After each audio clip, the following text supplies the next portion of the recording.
So is the NFL fixed? I was thinking about it a few years ago.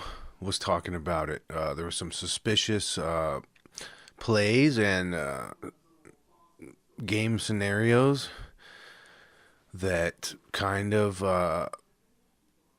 got me thinking a little bit about it, and then what happens is you start looking for reasons to support that idea, which there's many to be found. Lots of people have been saying it for a few years. And every year, I've been such a fan of the game for so long, growing up with it.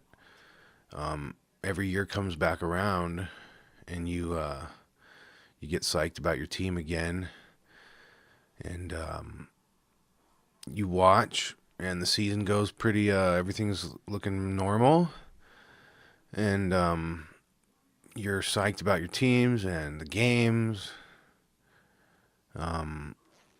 In the NFL, the playoffs, it boils down to one game for a team, and it's win or lose. There's no game series like there is in Major League Baseball and NBA and other sports. And so it comes down to crucial, the best team, the best offense or defense in the league. It can come down to one play that can ruin their season or make their season or cause them to advance. And that is very so that means everyone's watching that certain one play. And you see some crazy missed calls. And last year, the Saints are one of my favorite teams. Last year, the I was convinced the NFL was rigged, or that game was rigged, or it's rigged to a certain point where they want certain teams to advance. And my theory goes kind of deep. It's always every team that advances extremely far, like winning the Super Bowl. It's always usually, it seems to be the team that wherever there might be a great catastrophe or natural disaster, like let's say that the California fires or Hurricane Katrina or a great nor'easter. When Houston had the hurricane, they were under 10 feet of water. It's interesting how many times the teams that are in the team that is from the place that's suffering greatly economically and financially get this tourism boost with their team going all the way to the Super Bowl or the title to win the championship. What's going on this year? Well, it looks like the Rams are going all the way. The two teams that go to Los Angeles that same year, the Chargers and the Rams, go deep into the playoffs. And California's in extreme financial troubles. With the fires, they're bankrupt. The mudslides, fires, earthquakes, the high-speed rail, and the fires, and there's a conspiracy behind all that side of it too. Does the NFL tie into all that? You people have conspiracies about let's say like the high speed rail conspiracy. Well, that's just a giant conspiracy about corporations doing things, shady things to get their agenda done. Well, the NFL is nothing but a giant corporation as well. So are they all buddy buddy and on the same page and trying to get one main goal accomplished in roundabout ways? History would say absolutely. History would show us that those kind of things have been going on for thousands of years, which is heartbreaking. And what's more heartbreaking is, the younger generation. I'm a millennial / Generation X in my 30s. You could say, oh, I'm a conspiracy guy about the NFL. I believe it's rigged. And, I'm just a young guy that, I'm one of those millennial type cats. But the truth is these older gentlemen in their 60s and 70s and late 50s that grew up watching real NFL, Dick Butkus, all the greats, when football was the real deal, They you tell them the NFL's rigged, and you throw it out there a little bit in conversation. You make jokes about, oh, in Vegas, or they threw, it used to be, what's the old term, the throw the fight, I guess. You get paid to throw the fight or get knocked out in the second round. I mean, it's the story as old as time, really. So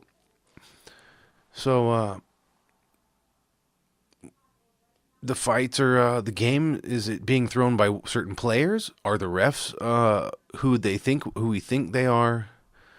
Are they working for some kind of bigger machine? What's the deal with all that? And it's pretty interesting. And there's a lot of evidence now. And so these older gentlemen that grew up with football and all that, they're starting to, they're getting a glazed over look in their eyes. They're not so sure anymore if I'm just a crazy Generation X, punk, spoiled American kid that grew up with no, not knowing, my head's in the clouds type of things. They try to give us that angle, Interesting shit. So we know what happened. We know what happened with the WW wrestling, with all the different wrestling organizations. It wasn't exciting, and so they made it exciting by throwing in circus actors and all kinds of spandex and shit like that. And they built a fan base, and kids liked it, and lots of people loved it. And it's heartbreaking is that the direction the NFL is going to create turmoil, excitement, angst, fighting. Why don't they just get a bunch of Conor McGregors out there playing quarterback and they can just have like hockey fights, And then it gets to the point like, screw it, let the refs tag team in as well. Let them throw a fake flag and let this the quarterback McGregor come over there and just beat this shit out of him. I mean, I'll go pay to see that. Fuck playing football. Let's turn it into like some kind of crazy ass riot game. So NFL needs to decide. It doesn't matter if it's rigged or not. If the people start believing that it's rigged and having doubts about it, it is rigged.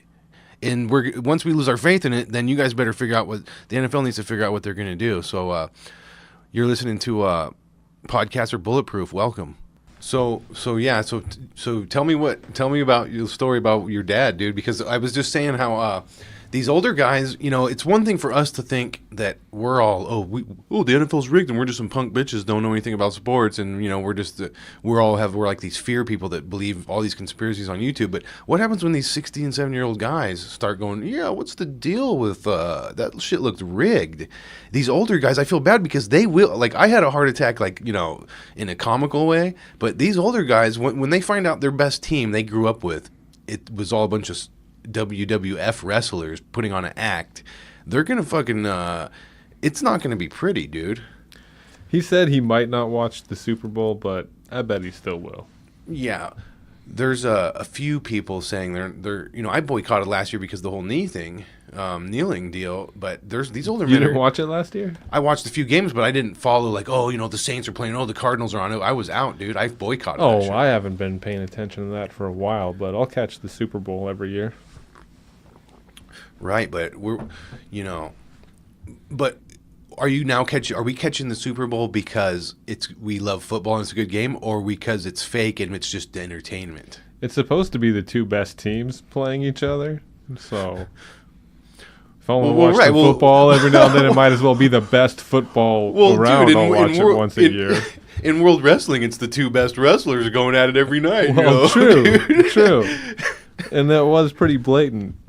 The no call.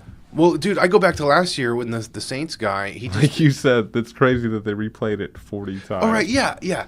So, my uncle goes, so they missed the call. What's the big deal? And I said, nobody in the world missed that call. Anyone who was watching that game did not miss that was blatant pass. Like, it wasn't even pass interference. It was a technical foul before. Yeah. So then they're doing the replay about 1,000 times.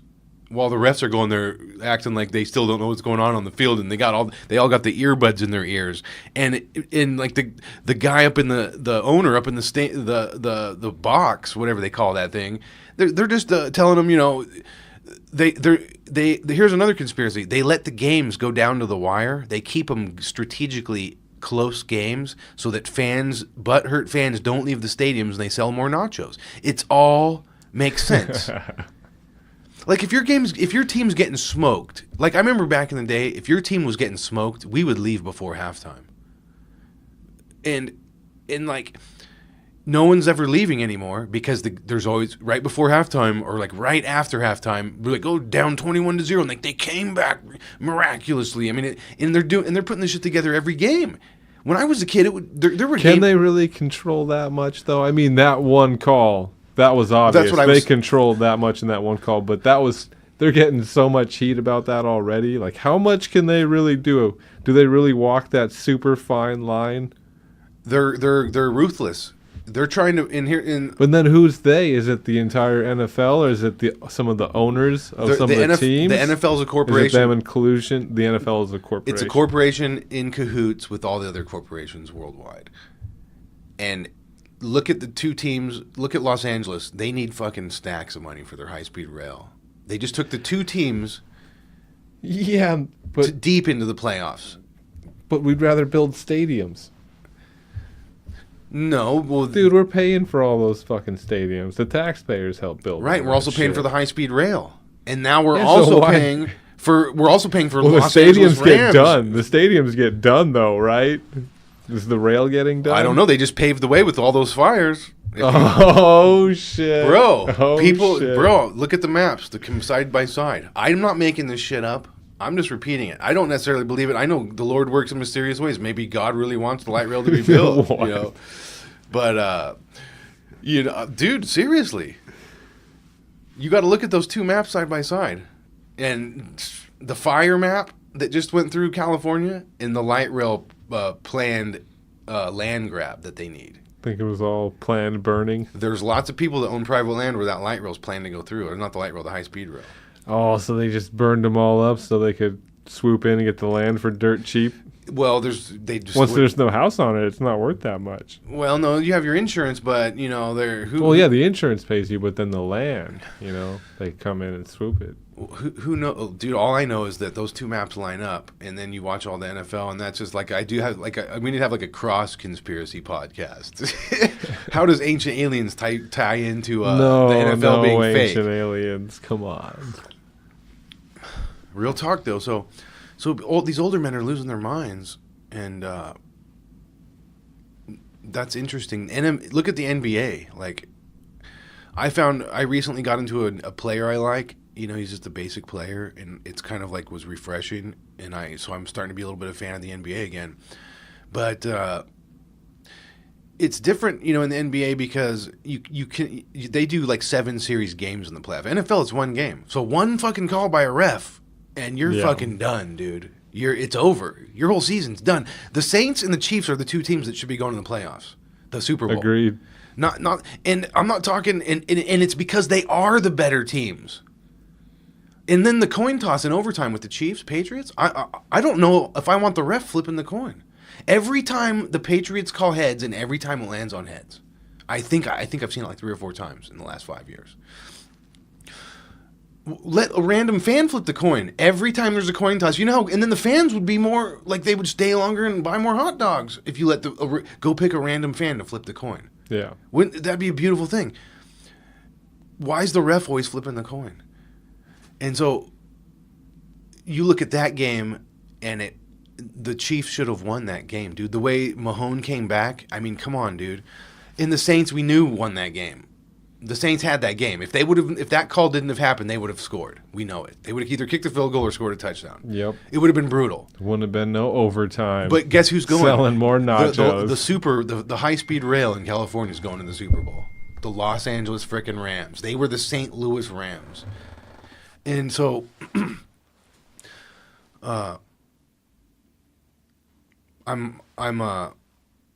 people are here's the sad thing is the NFL, it's like they don't care. They're going to lose so many fans.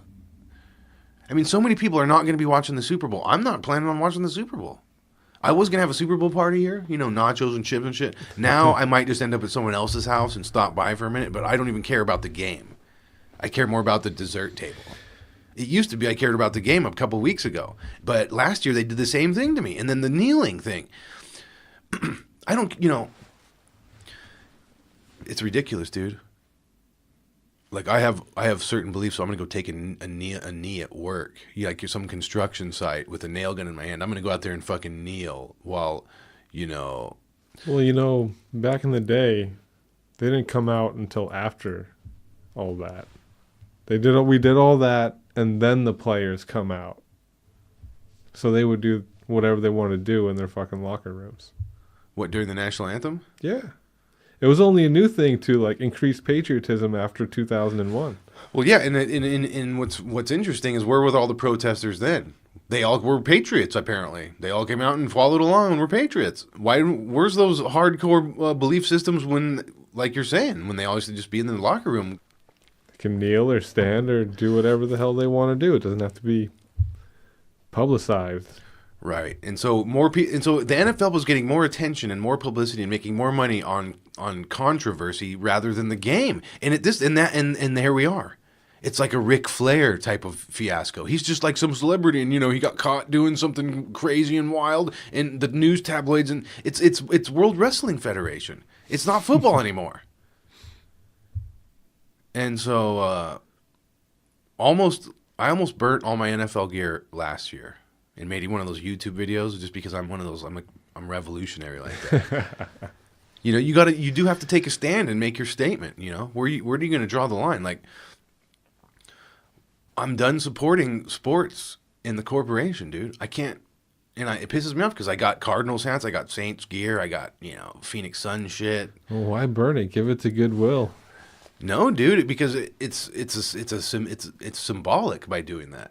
Giving it to Goodwill is like there's this chance. Like we have to draw a line, and there's no chance. You guys aren't redeeming yourselves. I've never gone back and gotten something I've dropped off at Goodwill. No, there's no coming back from Goodwill. Yeah, but that article will come back. That shit's out on the street, Yeah, well, you just saved some fan fucking $40 that they're not getting now. So screw that fan, dude. I don't like fans. I'm done with fans, dude. Well, you can't just say you don't like large amounts of the population without knowing them. I don't like you if you're wearing a freaking sports hat. Come on. I'm done, dude. If you're rocking, basically now, and it's sad because it's like if you're like a hardcore sports fan and you don't have any like doubt what you can't even have, like there's sports fans out there they think you're a mental patient by even having the conversation.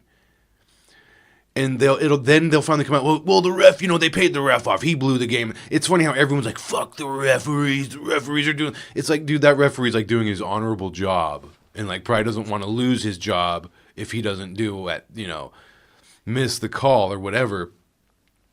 And that's like a distraction. The referees, it's hate the referees and like it's some distraction.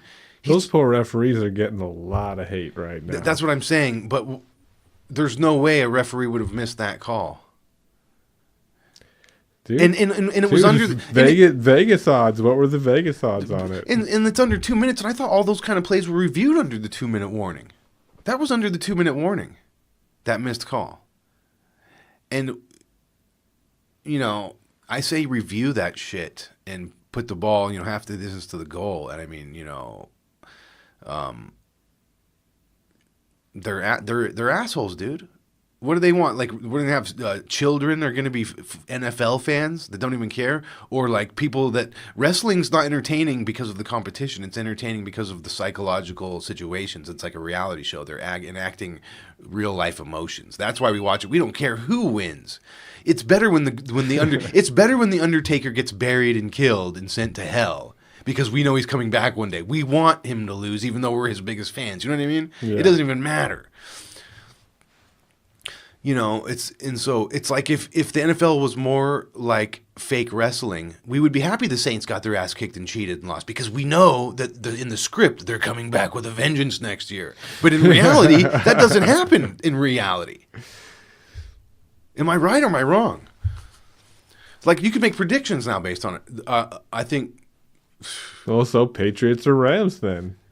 So that's the second year in a row the Saints made it all the way to the conference champion game and lost in the last 2 minutes. The last year it was the last play of the game. They lost to a touchdown because our deep safety just did a swan dive into upfield. And then I saw this video on that play. This guy goes over the play, and he goes over to the lineman, and there's this lineman on the Saints that is charging the quarterback, and he's about to sack him. He has a dead to rights, full-blown sack, and he turns around and faces downfield, and then the quarterback throws the ball. It's on video on that same exact play. What? Yeah. And so at first, because I can see, the deep safety he did make a mistake. He went for a tackle and he thought he was there and he wasn't there. You got faked out. But when you add two of those guys in the same play, making something that was so ridiculously off time, it's either a miracle or it's fucking rigged, So I have no idea. Maybe they got paid money. Well, I think my conspiracy is based on regions. The financial burdens going on in certain regions. That's why those teams go there. Here's another angle. Los Angeles, the Super Bowl this year is in Georgia. Los Angeles and New England are two of the furthest points from Georgia on the lower 48. That means anyone that's going to the Super Bowl that's a hardcore fan, it's the most flyer miles, the most gas mileage, the most travel, the most time, the most preparation, the longest distances for all traveling. Yeah. Which increased the economy. If it was the Miami Dolphins and the Atlanta Falcons going to play the Super Bowl in Georgia, it wouldn't do any economy boost for people traveling from Seattle or you know what I mean? Yeah. It would just be local. And that never hardly ever happens. And so that's a little bit of a conspiracy that I can't. Another angle that it seems like it's interesting. Where's the Super Bowl going to be next year? We could look it up, and I could almost predict who the teams are going to go to the Super Bowl. We're doing it. I get pretty close. I'm not kidding you. I get pretty close, and that's why I think it's always New England, because they have to travel the furthest to get to Los Angeles for the holidays and for the sporting events. The Patriots fans. The ones that live in Boston. Suckering them all in. Seriously. And what I'll travel. I don't care. I'll drive all the way over there. I don't even care. The Patriots were the shit. And so these guys are paying like $1,000 in gas and shit to drive, RVs, airplane tickets, hotels. That's fucking weird. So here's an idea. The NBA, when the finals happen, it's always back and forth between the two regions. They need to make it like the Super Bowl, where the finals are always held in just one place that's not even related to those two regions, like they do in the NFL. They'd make more money. Same with MLB. And let's go back. What happened at 9/11? The Yankees went to the championship with Arizona. So we won, right? We won, but the Yankees were there. Look what happened in Houston with the Cubs. Houston was under 10 feet of water. That year, the Astros went to the finals in MLB. Think about that. When was the last time the Astros did anything? What was the other one? The San Francisco Giants that won it that year. There was it's always something, I can't remember. The New Orleans Saints. The same year Hurricane Katrina hit, the Superdome was a homeless shelter. Yeah. For Hurricane Katrina. They won that year. That's crazy. There's a bunch of them I was thinking, where it just always seems Quick turnaround. It always seems to make sense to me. But anyways, look at the Eagles won last year against the Patriots. But what they have last year, catastrophic nor'easters and shit in that whole region. Those two teams went to the Super Bowl. It's strange to me. The next year, L.A. fires. The whole place is on fire. The whole place is burning to the ground. High-speed rail, Tesla launching rockets and shit. The two teams from L.A. go the deepest into the playoffs. People were predicting that the Chargers were going to win, not the Rams. Yeah. So that shows you that the Chargers were, I think, were in many ways a better team. I don't know, but interesting shit, man. So here we are. So what now, bro? Honey butter chicken biscuits. You and Whataburger, huh? Still living that life? Every now and then. Oh, yeah. Dude, I've been getting fat this last couple. Once every other week, I have Whataburger. Once every other week, I have like 12 chicken biscuits. How many do you think you could eat? I could probably eat about 6 of them. I could do it, man. I could, but I wouldn't want to. That is way too many biscuits. Not really, if you think about it. In one sitting? Yeah. Way too much if I think about it. You know, I grew up in that family where you eat until you're satisfied, and that's the healthy thing to do. And so starting from day one, by day 2, it took me twice as much to be satisfied, and I just kept getting bigger and huger. And I don't know, I don't know if satisfied is being completely sick or not, but you're not supposed to eat until you're sick, just satisfied. So I don't know where to draw that line sometimes. Oh man, I've learned my lesson enough times. You forget how easily you forget, though. Yeah. Just go out and pour some concrete for a few hours, and you'll forget how you weren't going to eat like that again. Well, I can tell you I haven't eaten a whole pizza in a long time. Red Devil's disgusting, bro. I haven't ordered from there in a long time. I'm just stuck on El Napolito's. Shout out to El Napolito. Yeah. Fire ass street tacos. Is that all you get? That's the best deal if you ask me. I get like 5 of them. Here's my problem though. I don't think I've ever had a bad street taco, dude. Any Mexicans making street tacos is fire. Yeah, and they're right down the they're right down the street from me though. That's my spot. Every time I eat someone's cook, every time I go like eat Mexican food from somewhere, like one of the family members or a restaurant, I look up and I go, "This is the best shit I've ever eaten in my life." and like they believe in me, and I believe it. But is it true? I don't know. It's man. The moment is what you remember, bro. Even when you get like that day old beef and it's real powdery when you chew it, you're still like, damn, it still tastes good though. It's like its own craving. Oh, they give you lime and you just squirt that shit on there. It's delicious. Man. So yeah. They're open until like 8 o'clock too, so. If I'm eating out, I'm usually just going to hit that. Anywhere from 5 to 10 tacos.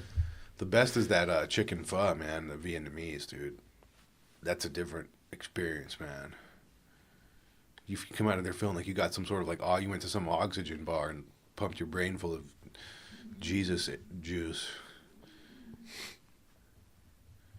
That's delicious. Are those even a thing anymore? What? Oxygen bars? I don't know. I've always heard about it. I've never seen one. I've always wanted to what would it be like if I took? I saw one at a mall one time. I think they outlawed it. Here's what happened. People were getting addicted, like the cocaine revolution. I've heard stories where like people take that shit once and they're hooked on it, and all it is oxygen. But the corporations want us to I've had oxygen. I wasn't hooked. It's nice. It's like I've never had it. That's high quality, dude. Someone like me that's low oxygen and like low information and low income, dude. You get me on an oxygen tank, dude. I'm fucking. I'll vote whatever you want me to vote. I'm serious, man. So we're still in the government shutdown, aren't we? What have we had, a month? Do you even follow that shit anymore? Dude, it's all a joke to me. You want to talk about rigged and right? Okay, so here, dude, this is great. Okay, so shit gets rigged, right? And people start, like I was talking about earlier, people lose their faith and they start thinking it's all rigged and they're just a bunch of actors and shit. We don't even fucking care what happens anymore. Like we're not worried about building the wall or not building the wall. We're like we're in our backyards waiting for someone to come over our fucking backyard wall. We're not even. We're just unplugged. The whole nation is going unplugged. Well, I mean, it's working out perfectly. Everybody's like, there's a lot of hate between the groups, and they're trying to ramp that up as much as they can. Are you for build the wall? I think that maybe not a wall, but however we think that we should protect our borders. Every other country in the world does. Or not every other country, but a lot of countries have walls. Here's how other countries protect their borders a lot. If they find you in their country living shady shit, not being a contributing person, they fucking throw you in prison or they beat the fuck out of you. Here, they don't care because we find them and then we just, whatever. Who knows? But they don't seem to be afraid of it. They're not worried. Like if I can go walk right into Russia. I can go walk right into Mexico and right into somewhere. But you know why I don't do it? Because what happens if they find out I'm over there, collecting aluminum cans or something, or starting a woodworking company? I'm not paying the federales, dude. You might disappear. So no, if you want to do it legally and move to Mexico, you have to prove to them that, like, you're not going to be a burden on their system. You have to prove that you're bringing something to Mexico with you. There's a lot of colonies down in Mexico. There's a German colony. I've seen this documentary. I think this white colony, like Amish or no, were they expatriates? No, yeah, that too. Expats or whatever they call them. I don't know, but there was some colony where they were living the life down there by Guadalajara in like this jungle little town, all nice and like cobblestone streets and shit. Low tech, you know what I'm saying? No one fucks with them. They were like, and they produce their little crafts or whatever. They have their little exports they do and shit. They're living the fucking life, man. Yeah. And, it's fucking crazy, dude. Here's the problem. I don't think you can build the wall. Like it worked with Genghis Khan in China, but they were shooting bows and arrows and riding horsebacks and shit. Here it's different. They'll just drive an armored car through whatever you build, or some thermite. You're not going to really. It's a great symbol of that this is our land and this is our border, and that's their land and that's their border. This all is fair on either side. But I think the only true way to solve the situation is to turn Mexico into a state. You can't have some prince down there. You say that like it's easy, but it is easy. With the way our shit is fucked up, we'll fuck that all up too. Possibly true. That doesn't mean that it's hopeless. I mean, you can't have some regime dictator. That's very true. You can't have a nation run by cartels and shit. You can't have that as your neighbor. It doesn't matter what you talk about. It's not happening. It's like you just can't live that way. Could we be neighbors with Saudi Arabia? Could we be neighbors with, name it, the Sudan or something, or, the Somali? Could we be neighbors with Somali? And like, let's build a wall and just, all in peace and love and fair. And like the Somali pirates are over there, though, and running shit with AKs. That's how Israel does it.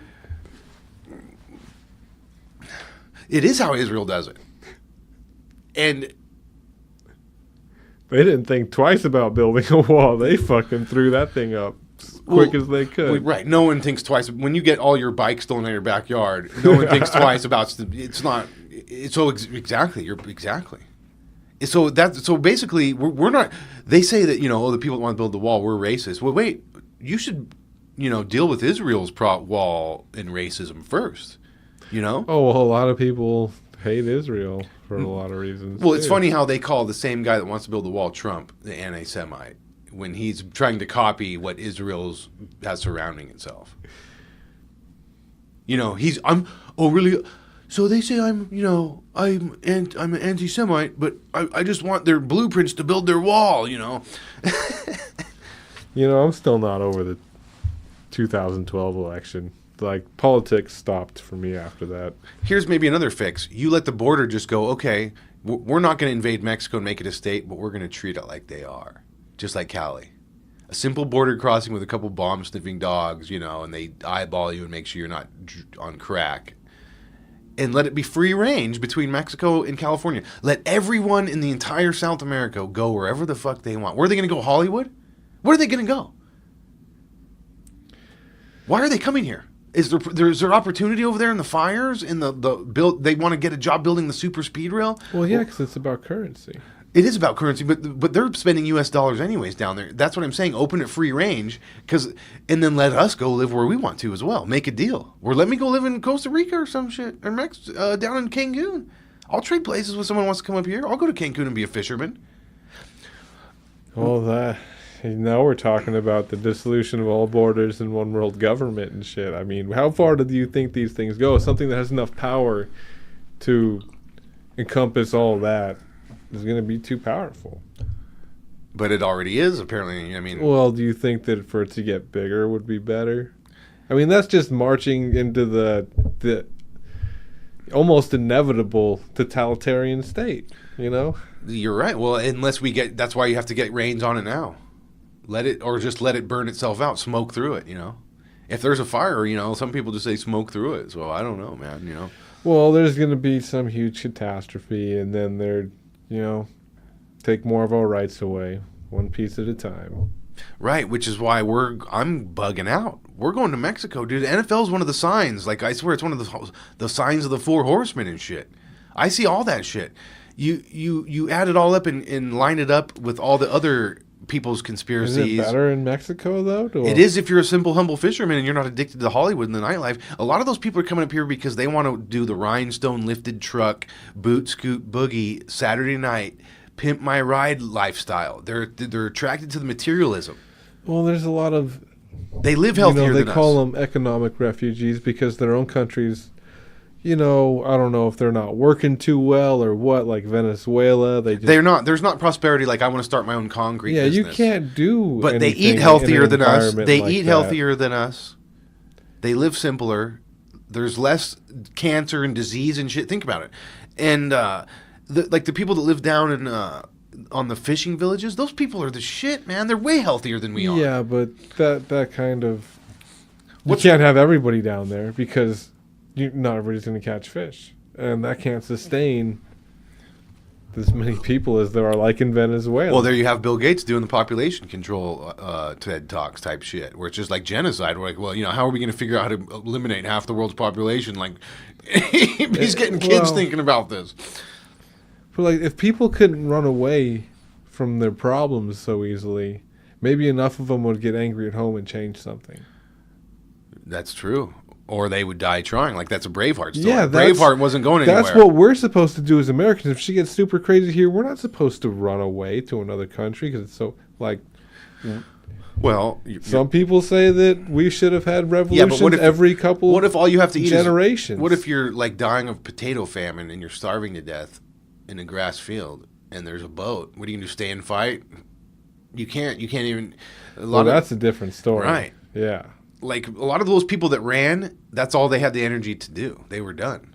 And the Queen's, you know, the Queen for a long time, dude, you know. And those are tragedies, for sure. Right. And it goes on in all cultures, you know.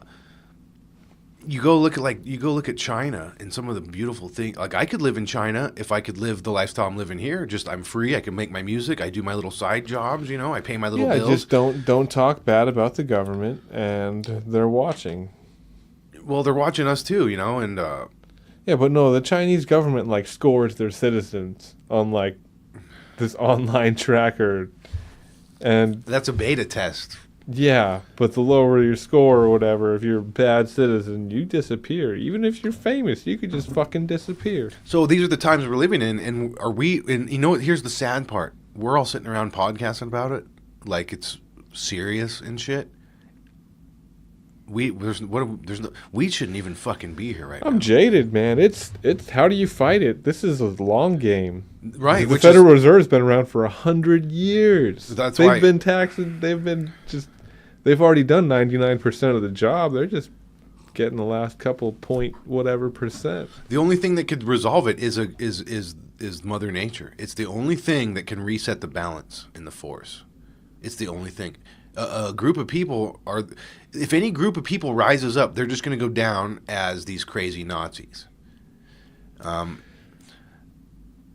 But...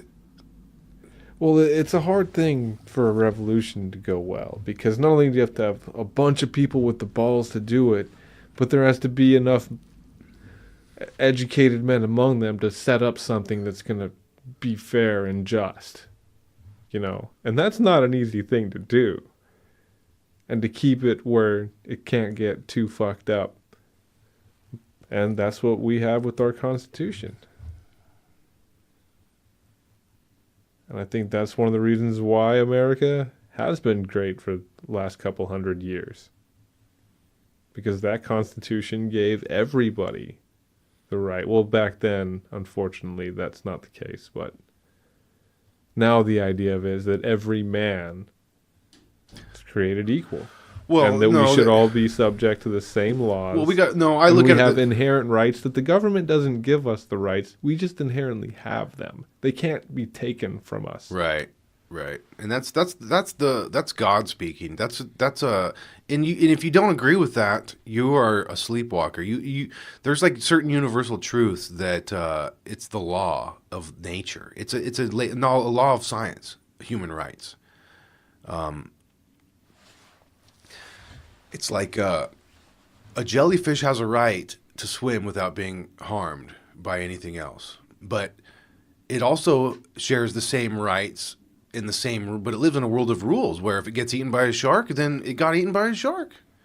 But when the jellyfish take over an entire shipping industry and destroy the whole entire harbor, is it our right to eradicate them so that we can go eradicating the world with our ships and our industry? Where do you draw that line? And it's shit. And now people are talking about, we're doing it with abortions, and now people are talking about elderly, assisted suicides, and it's a slippery slope. We could all draw, sticks, and we could go random select, and just a lot of people be just to disappear overnight. What really is, remember all the conspiracy about the trains, all the FEMA camps, and how they're tied in with all the train houses? I remember that, yeah. For years they've been talking about these FEMA camps, and all of a sudden there's this high-speed rail going up the coast of California. Think about it.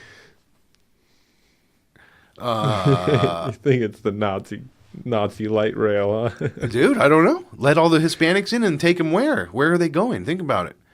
Do the liberals, are they really your friends? Or who's really your friends? The neocons, the people, the Catholic Mexicans that want to come over here and obey the laws and work hard, and yeah, but that's what they want to do that at their homeland too, but they're not allowed to there. They're not allowed to here. They don't realize they get here. We're not. They're at least allowed to leave. I'm not even allowed to leave this country without a passport. It's illegal. Did you know that? I didn't know that. It's like there's laws where, like, if you're a citizen and you leave the country, I think without your passport, you have to notify them or something. Or I don't know. I thought maybe I'm wrong, but it's strange. Is it too much of a scary topic? It's like, oh, it's far-fetched. Everyone's like, oh, you're just paranoid and you smoke too much of that weed. It's like, what happened to, like, in every civilization that ever happened? People were getting trained out in one way or another form was axe head or rail car or poison gas. I mean, the Japanese were sending, what was it, syphilis on the fleas? What comes on the fleas? Typhoid fever or some shit? They were flying that shit over here in hot air balloons. And it was landing. They were doing some crazy shit, yeah. You just like, let's launch some more balloons with the plague on the fleas and try to land them in Seattle. They were trying to land them in Seattle and San Francisco. They landed, and the disease died before it made to the city. It died out in the forest. 2 crashes in balloons, and then like a week later we nuked them. That's how close it was to them wiping us out. Not like nuking us and like letting us have our history. I'm talking like Shosugi-ban the entire nation. And it's like, so when people go, oh, Iran's trying to build a nuke to blow us all off the face of the planet. Oh, there's no weapons of mass destruction. It's like, I don't know, dude. A weapon of mass destruction is a roof rat, out of control roof rats. Smoke break. All right, well, I'm going to go back and do some research on this. Teams and Super Bowl and location. Starting with year 2000, I went back and made a list. I looked it up on Wikipedia. They got a list of all the Super Bowl teams and champions and location and dates and years. It's pretty cool. Year 2000 was the St. Louis Rams and the Tennessee Titans. Rams win in Atlanta, Georgia. You look up, try to do some research. I didn't find much. It's hard to find, I was trying to look up like weather tragedies. tornado tragedies, flood tragedies. And if you type in like, like say Tennessee, year 2000, you get a lot of articles about the team that year rather than no significant, seemed like super storms or anything like that. I didn't even dig that deep. I figured I'm just going to kind of record this as I research it, so we can learn together, because I've never really dug into this, just to see if my crazy theory, how many interesting little factoids are related to these things. Here's something that's interesting. Okay, check this out on Wikipedia. Tennessee was won by Governor George W. Bush by a 3.87% margin of victory, despite having voted for Clinton in 1992 and 96, and being the home state of Vice President Al Gore. If Vice President Gore had carried his home state, he instead of Bush would have been elected president. Wow. Okay, let's think about this for a minute. The Tennessee Titans used to be the Houston Oilers. And Bush is an oil family, major oil family, probably owned the Oilers, which are now the Tennessee Titans. And that's me digging into this right here and right now, about 30 seconds into this. I'm already losing my mind. And that's the year Tennessee goes to the Super Bowl. They lose to the Rams, the St. Louis Rams. But the money's been made. All the shirts have been printed. Everything has been paid out for both teams. Just almost just about as much as win or lose. Each team's gonna produce the same kind of revenue. Let's dig a little deeper, maybe. New York Times. For Tennessee, first execution in 40 years. April 20th, year 2000. Interesting. Okay, I'm not gonna dwell on one team in 1 year for too long. I'm just gonna hit one major, maybe interesting fact about something going on, and move on, because I got to get through the next 18 years. Let's see what the Rams are all about. All right, here's the first article that comes up on Google search. It's called Brennan Center for Justice, Missouri, year 2000. I haven't even read this article. I'm just going to read it. I read like the first line, and I said, I'm just going to read it on here. Let's do this. The 2000 election was hotly contested in Missouri, and various irregularities led to inflated claims of widespread fraud. Many of these fraud claims were later used to support the call for restrictive ID requirements. We examined each of the allegations of fraud by individual voters, the only sort that ID could possibly address, to uncover the truth behind the assertions. The allegations yielded only 6 substantiated cases of Missouri votes cast by ineligible voters, knowingly or unknowingly, except for those votes permitted by court order. The 6 cases were double votes by 4 voters, 2 across state lines and 2 within Missouri, amounting to an overall rate of 0.00003. None of these problems were resolved requiring photo ID at the polls. Interesting. That's the year the St. Louis Rams go to the Super Bowl and win. It doesn't really tell the allegation. 79 votes were cast from allegedly invalid addresses. 14 addresses in St. Louis City were drop sites where fraudulent registrations might have been processed. Crazy. Between 62 and 114 people in St. Louis City and County allegedly rendered ineligible because the felony convictions cast ballots.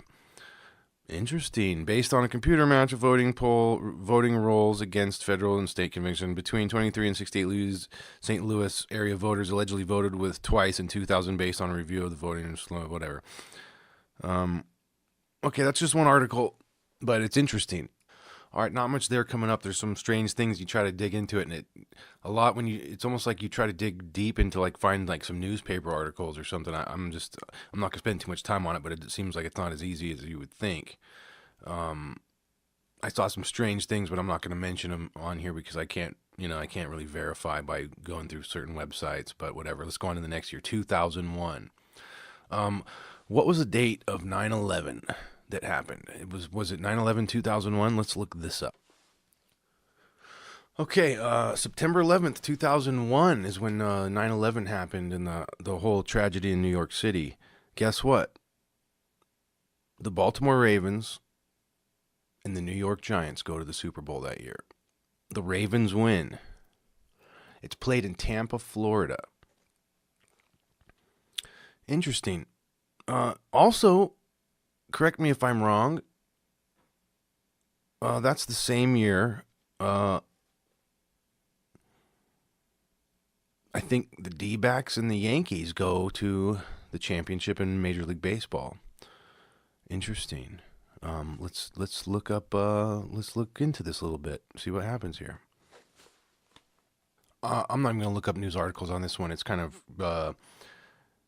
Baltimore, Maryland is basically Washington, D.C. Close enough. And the New York Giants are in New York. The same year 9/11 happened. So the Super Bowl happens, it throws you off because it happens in January after the first of the year, but it's basically the teams that played the year before. But so the Super Bowl champion for year 2000 is actually the 99 year teams in a sense. It's kind of, so like, let's say 9/11 happened in September. That's 9 months after the Super Bowl happened that Baltimore played the Giants. So would that blow the theory out of the water? Yes and no, because that team is labeled the champ when is already labeled the champ when all those things happen, such as like the Titans are already the champs when Bush gets elected. The Giants are Maryland, Baltimore, Maryland is already the champs when 9/11 happens. It could be subliminal. But I'm going back 18 years and I'm going to keep working forward and to see just kind of some strange anomalies of that. But the two teams that go to the Super Bowl that year are from the same region that 9/11 got hit, the Pentagon and Manhattan, New York Giants. So send it. 2002 season. New England Patriots beat the St. Louis Rams in New Orleans. Nothing comes to mind right off the bat. Anything strange about that? I don't know. I don't even feel like looking into this. But let's see if anything comes up. I can't hurt. All right. Well, 2002 Pats versus Rams in New Orleans. I looked up Patriots something in New England or something in LA. I don't think I looked up something in St. Louis. Nothing came to mind, but then I said, I'll look up what happened in Louisiana. Wikipedia. List of Louisiana hurricanes, 2000 to present. It's interesting. Let's look up. September 9th, 2000, Tropical Depression 9. June 2001, Tropical Storm Allison makes landfall near Freeport, Texas. August 6, 2001, Tropical Storm Barry causes tides of 2 to 3 feet along the southern Louisiana. August 5th, 2002. Now we're into 2002. Tropical Storm Bertha makes landfall in Boothville as a minimal tropical storm, blah, blah, blah. September 5th, 2002. Tropical Storm Faye develops offshore of Louisiana coast, performing landfall in Texas, moderate tropical storm. September 14th, 2002. Tropical Storm Hannah makes landfall near the mouth of the Mississippi River as blah, blah, blah, blah. September 26th, 2002. Hurricane Isidore makes landfall just west of Grand Isle tropical storm.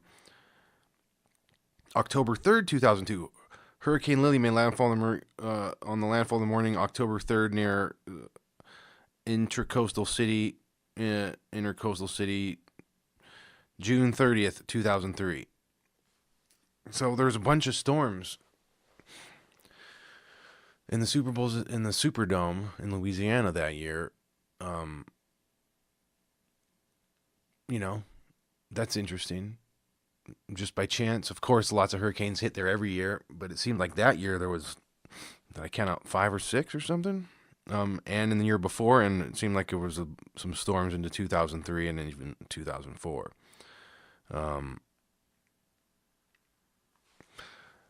This is pre-Hurricane Katrina, though. This is before Hurricane Katrina, so we're going to be getting to that here in a little bit. Just something interesting. I'm going to move on to the next year to get this going. 2003 is Bucks, Tampa Bay Buccaneers versus, what is it? Is it Oakland Raiders? Or is it Los Angeles Raiders? I'm not sure. They play that one in San Diego. Let's see what happens. What's going on in San Diego that year? Here's the San Diego Union Tribune.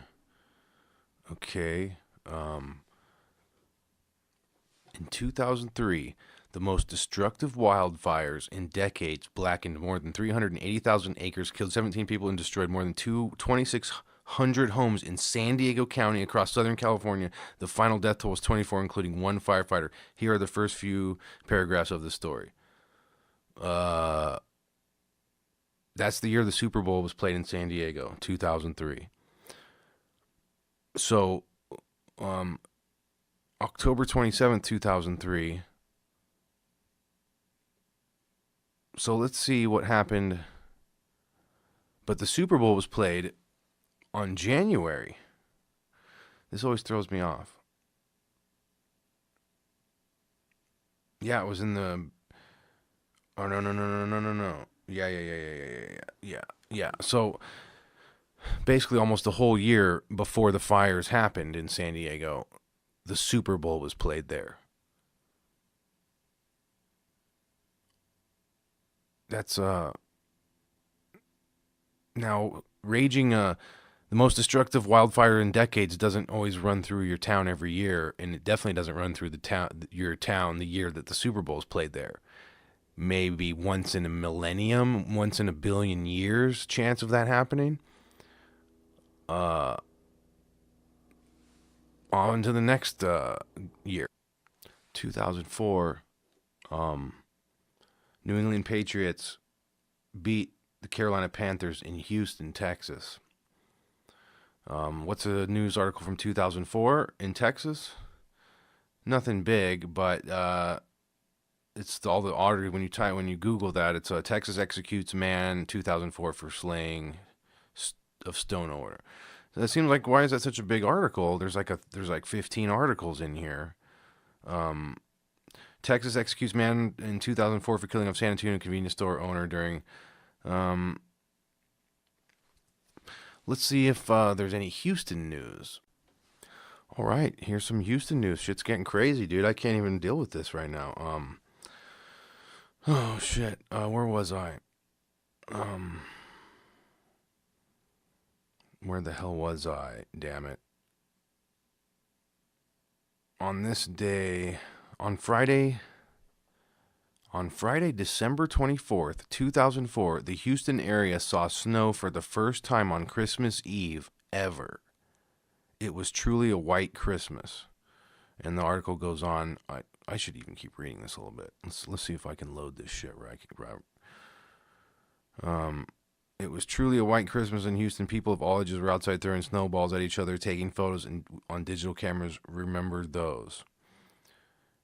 What? And generally running around like there was an accumulation on cars and tops. 2 days before Christmas Eve, an Arctic front pushed a deep layer of cold air across the blah, blah, blah, Texas. At least 3 deaths in South Texas, including Houston, were attributed to icy roads. The flurries represented...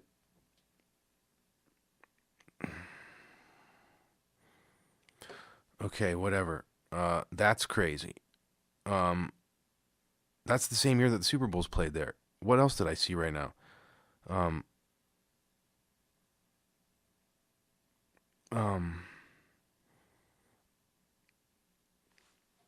Just the leader of a trafficking network that used a woman to transport cocaine taped to their bodies convicted December 1st, 2004. Just a random DEA.gov article. That's freaking crazy, though. Okay, and here's an article right now. A Tale of Two Super Bowls, Houston in 2004 versus 2017. Let's look at this, and it's kind of like a little bit of origins leap forward or backwards. In 2004, Houston metro population was 5.1 million. In 2007, estimated 6.6 million. We'll call Houston home.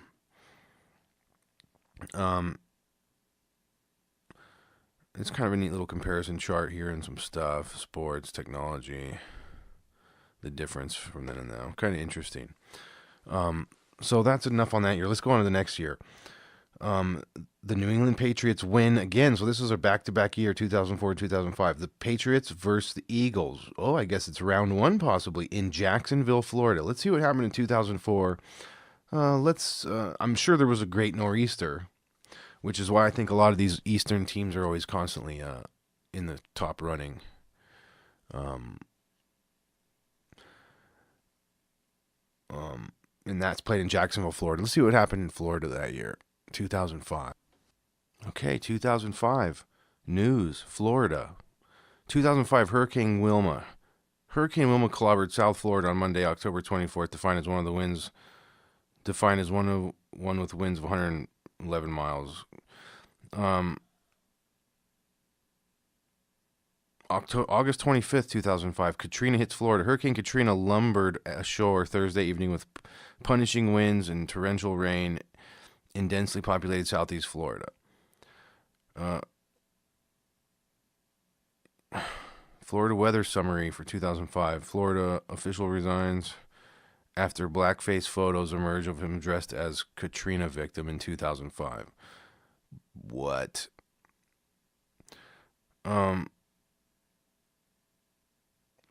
Wilma was one of the 28 storms developed during the 2005 season. By comparison, Florida secretly a state Secretary of State rules and black photos emerge. Are you fucking kidding me? Okay, enough of that one. 2006, Steelers, Seahawks in Detroit. What's going on in Detroit in the year 2006? Let's find out. One thing I'm noticing right off the bat, or not off the bat, every time you type in, here's what I typed in, 2006 news, Michigan. Every article that mostly comes up is sports related. I mean, I'm talking all the way down to like lacrosse. No weather news comes up. There's a few here and there, or no political news. There's no weather news. There's no crime news. There's no any other kind of news usually than just mostly sports. On a certain level, I understand that. On another certain level, I don't care. Where's all the articles? Where's all these Google pages at? Anyways. Nothing comes up for Michigan except sports. Maybe it's because it's mostly a sports whatever. Let's type 2006 news Detroit.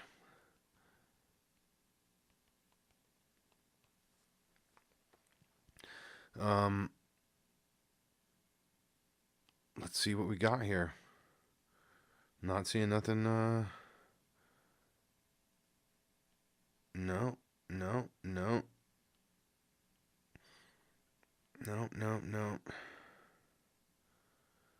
Interesting. Well, anyways, it doesn't say there was not a weird, strange anomaly or some strange evidence in one way or another. Steelers Seahawks. Was that the year? Was that the year? Let's see if I can almost make predictions. Completely in the dark. Is that the year? Wasn't there a winter storm? It's not a nor'easter, but every once in a while a storm will hit up there in the Seattle area. That's like a nor'easter off the Pacific coast. Was that the year that I remember a major one that caused some devastating problems? Let's look this up. All right, here we go. December 5th, 2006. Seattle. After one of the driest summers in state history, record-setting rainfall fell throughout western Washington early in the month.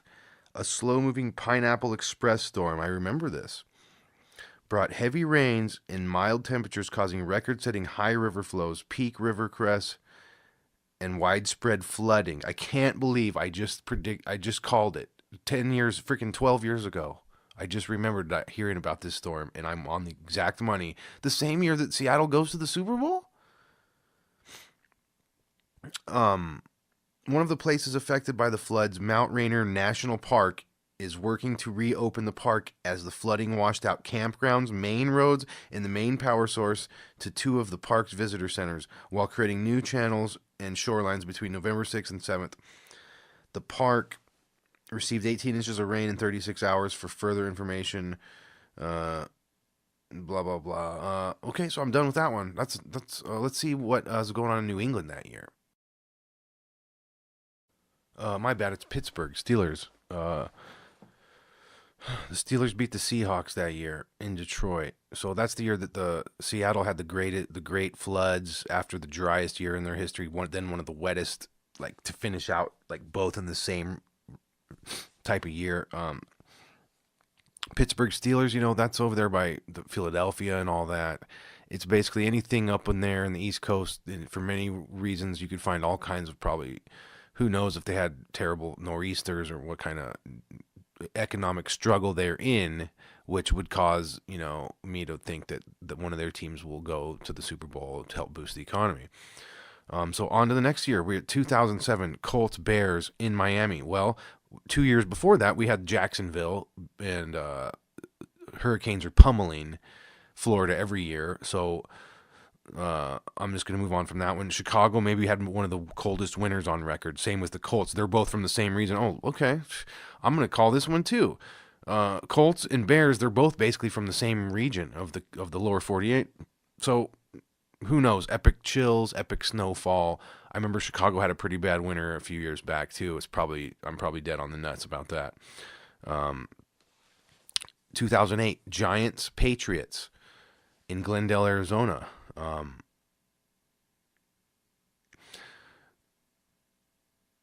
Okay. Here's my angle on this one. Which was what was one of my first kind of conspiracy angles for the whole NFL thing. The Giants and the Pats, traveling to Glendale, Arizona for fans and teams and all the logistics. It's one of the farthest distances traveled in the lower 48. On to the next one. 2009, Steelers are back to face the Cardinals. Okay, the Cardinals the next year. Look at this. So the year before the Super Bowl's played in Glendale. The next year, the Cardinals go to the Super Bowl.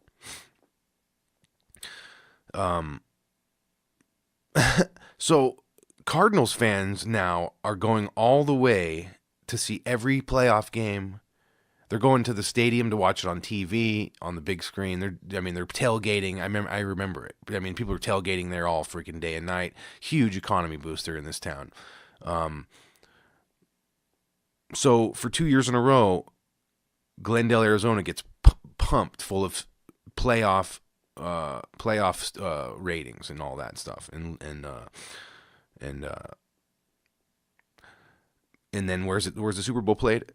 2 years later, so Jacksonville, Florida. Let's go all the way back. Tampa, 2001. Then Jacksonville in 2005. Then Miami in 2007. Then 2009 is in Tampa again. That seems like just about every other year the Super Bowl's in Florida. That's interesting. Steelers Cards Super Bowl. Steelers beat the Cardinals in Tampa, Florida. Okay. So Steelers are going to the Super Bowl for a couple years in a row.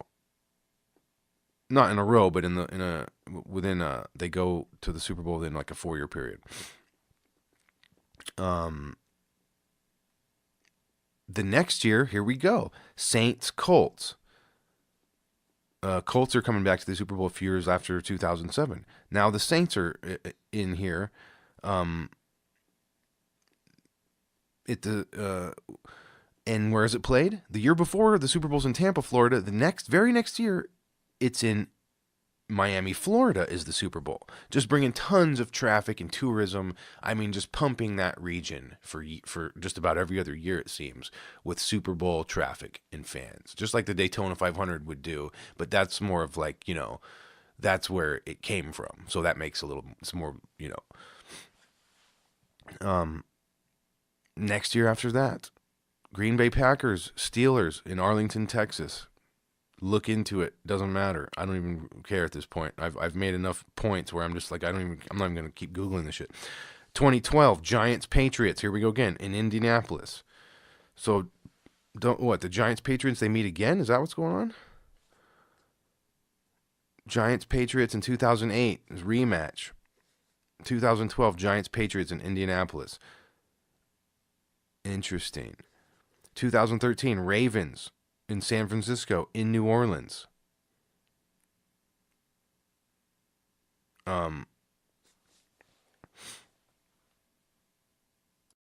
Well, anyways, okay, I'm sorry. I was way off. I think I said earlier, I've said it a few times. I thought the Saints won the Super Bowl the year that Hurricane Katrina was like completely off by 5 years, so my bad. But where am I at? We're at 2013. Ravens, San Francisco, New Orleans. Let's see what's going on in New Orleans. We're just going to pick some random ones. Let's see what's going on in New Orleans in 2013. Okay, 2013. 2013. So, Tropical Storm Debby, 2012. Tropical Storm Debby, state of emergency. August 19th, 2012. Hurricane Isaac becomes a shore of the state twice as large as Category 1, producing 11-foot storm surge. October 6th, 2013. State of emergency was declared of Tropical Storm Karen. Interesting. And then it's been kind of quiet down there. It's been kind of quiet, but just interesting. That's the year the Super Bowl was played there. On to the next year, 2014.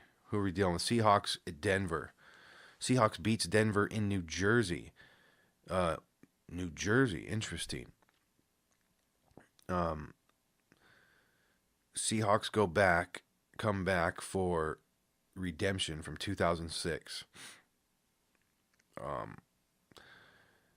2015, here we go with the Patriots again at the Super Bowl against the Seahawks, who lose in Glendale. So now we're coming back to Glendale again a couple years later. 2016, Denver beats the Carolina Panthers for redemption after 2014 loss in Santa Clara, California. There's probably a lot of anomalies why it's in Santa Clara, or who knows why. 2017, Patriots, Atlanta, in Houston. What happened in Houston in 2017? Let's look it up. Okay, I said this earlier, I think, about the Houston Astros. I think it was the 2017 year they went to the finals. Hurricane Harvey of 2017 is tied with 2005's Hurricane Katrina as the costliest tropical cyclone on record, inflicting $125 billion in damage, primarily from catastrophic rainfall-triggered flooding in the Houston metropolitan area in southeast Texas. They were under like 20 feet of water in some places. That's the year that the Super Bowl was played there. This is going to blow my mind when I go back and listen to it all edited together in one continuous stream. I'm going to be like, I shouldn't be skimming over some of these as much as I am, but I'm kind of just making more of a point rather than just Captain Factoid. You know what I mean? So now we're at, so it's played in Houston, and the Patriots beat Atlanta Falcons. Why did those two teams end up in Houston the year that Houston was the costliest hurricane in United States history? You never know, man. There's all kinds of possibilities. This last Super Bowl, 2018, Eagles beat the Patriots in Minneapolis. Devastating winters a couple years running for all three of those places. And now we are at the current Super Bowl that's going to be happening here in a couple weeks. Here we go. Who is it? Los Angeles Rams. New England Patriots. Patriots again. Dedicated fans travel the furthest, the most. There's more Patriot hats and jerseys out there, I think, than any other team in the nation. and they trek to all the games. Los Angeles, brand new team, first year. Am I wrong? Am I right? Second year, big deal. High speed rail, fires conspiracy. Let's. Where's the Super Bowl being played this year? Georgia. Didn't they just have some crazy floods come through there? They did this year. They had quite a interesting hurricane season with some very big scares and some shoreline coastal erosion and some inland flooding, I believe. They had a pretty major storm come through there this year.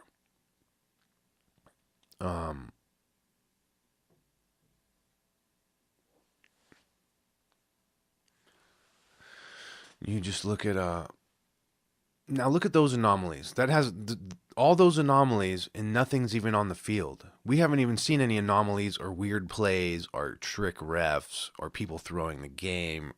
We haven't even looked at any visual evidence on camera. We're just looking at some factoids by region and teams and cities and states in the regions and locations. Some strange anomalies that you could probably dig into a lot deeper and even back it up even a lot more, that it's all tied in with economy, tourism, travel, industry, and profit. It's all tied into one big giant pyramid scheme, and it makes, I can deny it and I can believe it.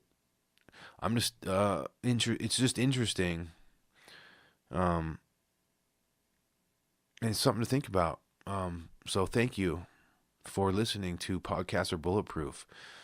The Super Bowl will be here, and we're in the new year, 2019, and it's time to wake up. And so what's my prediction? Let's have a little prediction since we're coming in right before the Super Bowl.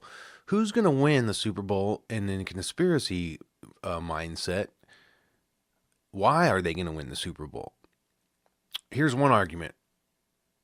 From my little bit of research I've done, it seems like many times the team that has some kind of catastrophe in their region is the losing team.